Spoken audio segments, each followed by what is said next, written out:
So here is the back of the Roman shade headrail, and to start to disassemble the headrail you want to take off the end cap, just like this. This one's been taken out a few times before, so it's a little easier than most. And then this cover here has 3 pins in it, and these need to be taken out in order to get the top off. And the easiest way to do that is with a pen, but I happen to have a pin handy. So when I push that through,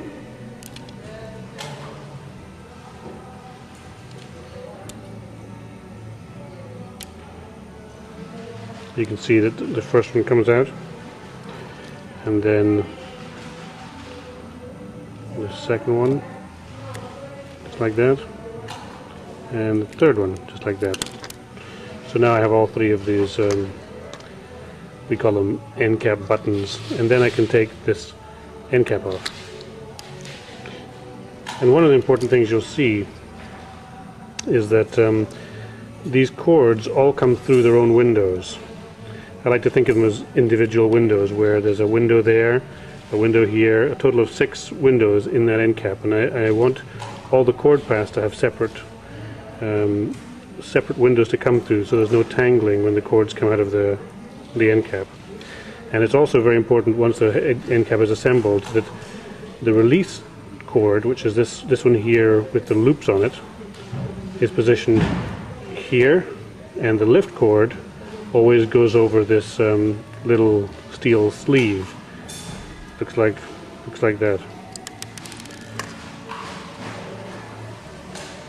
And that's very important to ensure that the cords don't eat into the plastic when the shade is being raised.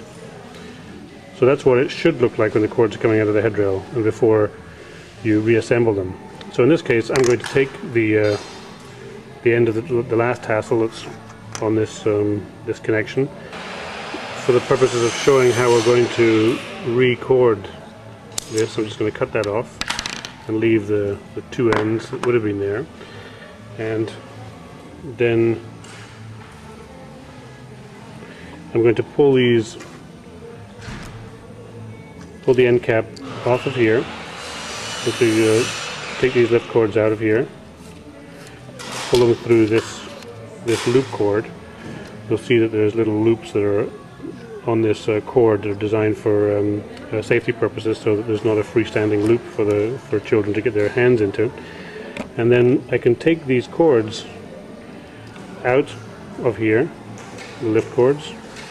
Give you a little closer view of that. So I'm just going to take these cords out of here. And once I have that off, the next stage is to pull out the cord lock, which looks like this. This black holder we call a cord lock housing, and it just does exactly that. It holds this cord lock in place.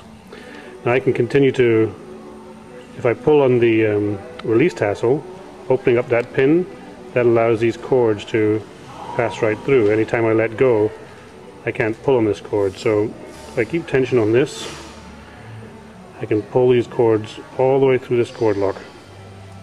And now what I've got is a cord lock by itself with its release tassel, with its release cord still attached, and the end cap. So now, just so we can disassemble the whole thing, I'm going to cut this little knot off the end of the release tassel, just like this, and this will come right off, and then this will come right off. So now all I have is the pre-corded cord lock, and you can see that the way this works is that as this cord is pulled from the release tassel, when it's attached to the release tassel, it raises that little pin up and allows the cords to pass through underneath, and as soon as pressure is released, there's a spring inside that brings this little pin down on top of the lift cords and squashes them and stops them from moving any further, holding the shade in place. To take that out, if for any reason it's become damaged, there's a little knot on the very end of this. maybe a little too close, right about here you can see it. This little knot right here.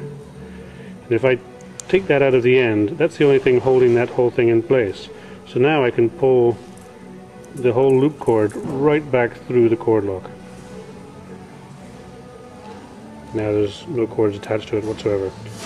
So now I'm going to restring this cord lock with the release cord first. So this part is a little delicate, not so easy for a guy with fingers like mine, but I'm going to take this cord, I'm going to put it inside the cord lock here, and it's going to come out between these two little pins, just like that. And when I do that once, I'm going to want to come back through and bring this now over the top of that pin and out, so that I have this cord right here. And then I'm going to go round one more time, again behind that first pin there, and then out through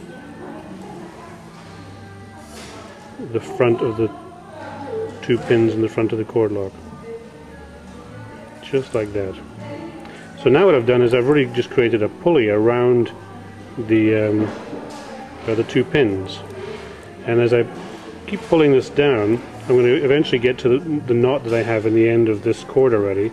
Typically we'll just put a single knot in, and then we'll burn the end to stop the knot from unraveling. So if I put that knot back into its little cleat here,